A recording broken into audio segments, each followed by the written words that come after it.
Ամեն ամիս աշխատավարձից բանակի համար 1000 դրամի գանձման մասին նախագիծը ազգային ժողովի արտահերթ նիստում քննարկվեց երկրորդ ընթերցմամբ։ Չի կարելի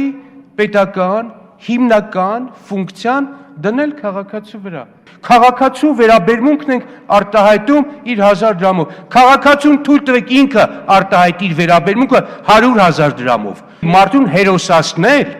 հերոսին հարգել, պարտադրանքով ու օրենքով չեն անում։ Այստեղ է կոնցեպտուալ սխալը։ Հայաստանի Հանրապետության պաշտպանության ժամանակ զինծառայողների կյանքին կամ առողջությանը վնաս հասցնելու դեպքում հատուցման մասին նախագծերի այս փաթեթում տեղի ունեցած փոփոխությունները հիմնականում տնտեսական բնույթի էին։ Մենք պետք է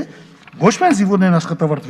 վճարենք, այլ անպայմանորեն պետական ապահովագրություն մտցնենք զինվորների կյանքի համար։ Եվ այս շրջանակներում լուծենք բոլոր հարցերը։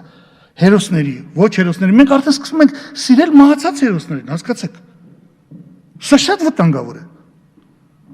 Հերոսությունը իմաստալից է, եթե մարդի վերջում անում է։ Ներկայացված նախագծին դեմ էին բոլոր ընդդիմադիր պատգամավորները, բացառությամբ Նիկոլ Փաշինյանի։ Մենք այս 1000 դրամները իշխանությանը չենք տալիս, մենք տալիս ենք զինծառայողների ընտանիքներին։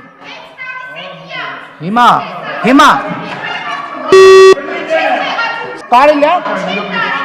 ռոպեն կանոնացիա։ Ապրես, պարոն Փաշինյան, այստեղ հիշեցի Մաշինը времени երգը, не стоит прогибаться под изменчивый мир, при случае он прогнется под нас։ Զարուհի Փոստանջյանը կոչ արեց դեմ քվեարկել այս նախագծին, որը առաջացրեց Հայաստանի Հանրապետական կուսակցության կին պատգամավորների զայրույթը։ Դուք իրավունք չունեք ստեղծելու եւս մի հիմնադրամ, այն էլ ում համար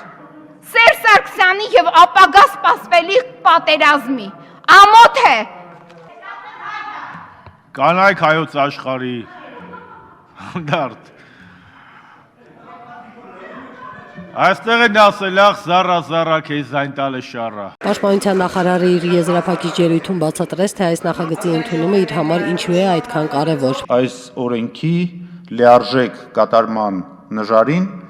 դնում եմ եւ իմ քաղաքական կենսագրությունը եւ ապագան։ Դեկտեմբերի 14-ի ազգային ժողովի արտահերթ նիստում Հայաստանի Հանրապետության պաշտպանության ժամանակ զինծառայողների կյանքին կամ առողջությանը վնաս հասցնելու դեպքում հատուցման մասին նախագծերի այս փաթեթը երկրորդ ընթերցման ամբողջությամբ կդրվի քվեարկության։